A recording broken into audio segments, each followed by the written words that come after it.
There are basically 4 different incision options to perform a brow lift and the associated modifications.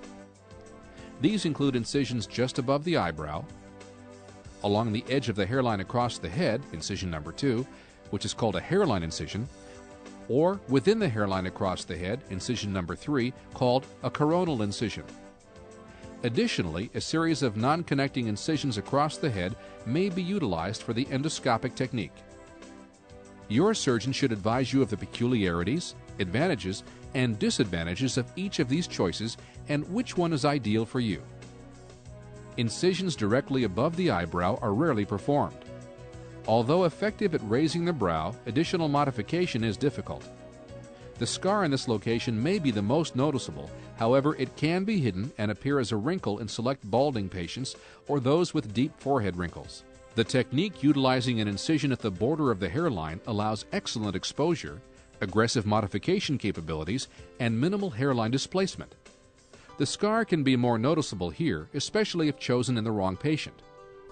Dr. Fisher and many surgeons feel, however, that often a displaced hairline or very high forehead can be more debilitating and harder to conceal than a visible scar. The coronal technique utilizes an incision across the scalp and within the hairline. Usually, more tension on the incision line is required to achieve the desired result. Thus, sometimes the scars can be more visible than anticipated, and there can be associated small areas of hair loss. If it heals well, the scar is very difficult to find. Unlike the hairline incision technique, the hairline will be raised and the forehead lengthened with this technique. Both the hairline and coronal technique will result in numbness of the scalp behind the incision. Although such sensation is not that important to most people, full sensation is unlikely to return. The endoscopic technique utilizes approximately 5 1 to 2 centimeter vertical incisions placed at the border of the hairline across the scalp. This is a very effective technique for carefully selected patients, especially younger ones. The hairline could be displaced, small scars sometimes visible, but sensation in the scalp is unlikely to be changed. It is through these incisions that a small lighted tube, the endoscope, is inserted to perform the procedure. This might be compared to a small periscope type of device that allows visibility under the skin's surface. Some surgeons feel that because of the limited exposure, there is less ability to aggressively modify the underlying tissues in those patients needing it. With all these techniques, the key is to have your brow lifted to the ideal height and not too high. The ability to do this depends greatly on the skill, experience, and artistic taste of your surgeon, familiarity with techniques, and your individual tissue qualities. Thicker, heavier tissue, especially in men, frequently cannot be lifted as high as desired. All brow skin settles after several months to a lower level than seen immediately after surgery. The length of time that a brow lift lasts varies from patient to patient.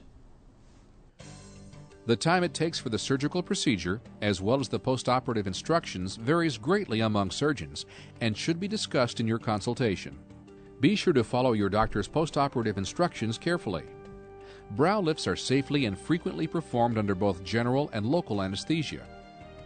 With a general anesthesia, you are completely asleep and your breathing is controlled by the anesthesia provider. Under a local anesthesia, usually you are sedated and the areas to be operated on are made numb with a series of injections. The recovery period also varies greatly depending on the technique utilized, particular surgeon, and individual patient. Although there is usually more discomfort associated with brow lifts than facelifts, the recovery time is usually shorter.